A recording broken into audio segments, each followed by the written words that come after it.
Okay, let's unpack this. Today we're doing a deep dive on a company called WeFi.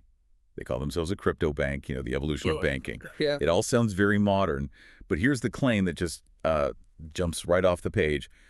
WeFi is promising annual returns of up to 350.61%. Think about that. You put in $1,000, they're saying you'll get back over $3,000 in a year. That kind of number, it forces us to ask a really big question right from the start. It absolutely does. Is this really the future of finance? A This, breakthrough? Or are we looking at what one source called weapons-grade fraud in blockchain clothing? We have to get past the shiny tech claims and really look at the foundations. right, and the foundation. Yeah. This is where it gets really interesting. Let's talk about the leadership. One of the co-founders is a man named Reeve Collins. He also co-founded Tether, which you might remember paid a $41 million fine for lying about its dollar backing. And that history alone tells you something about the culture there, doesn't it?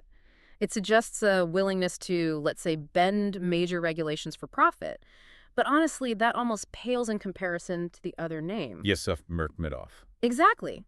He's wanted by Macedonian authorities, wanted for allegedly embezzling over $50 million.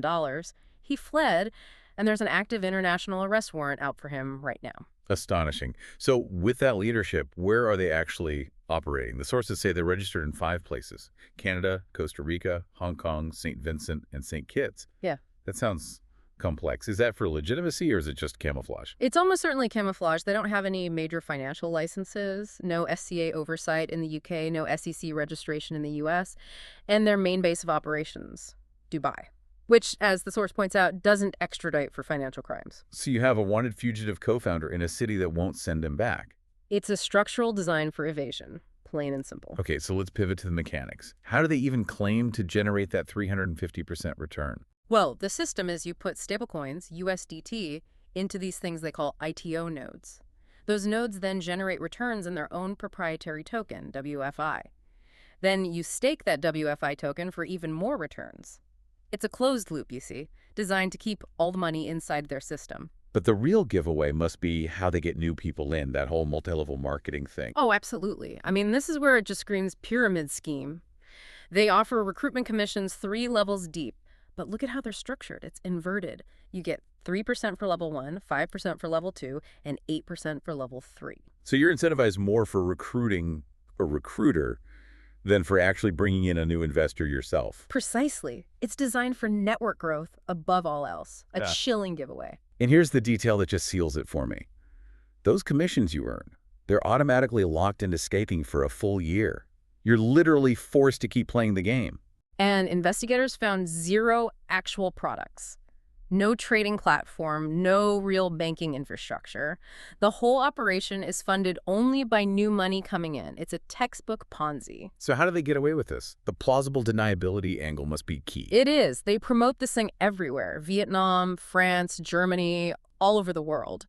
But if you read the legal fine print, it says the services are only intended for residents of Hong Kong. What's the strategy there? It's about having it both ways. Maximum marketing, minimum liability. The fine print literally says if you're accessing it from anywhere else, you're doing so on your own initiative.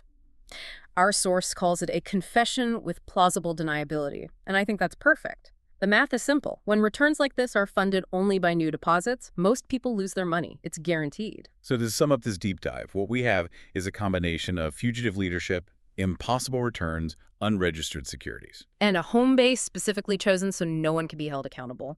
And that leaves us with a final question for you to think about. If a company is structurally designed from the ground up to evade consequences, what does that tell you about its product, regardless of what it claims to be or what tech it's wrapped in? Something to think about.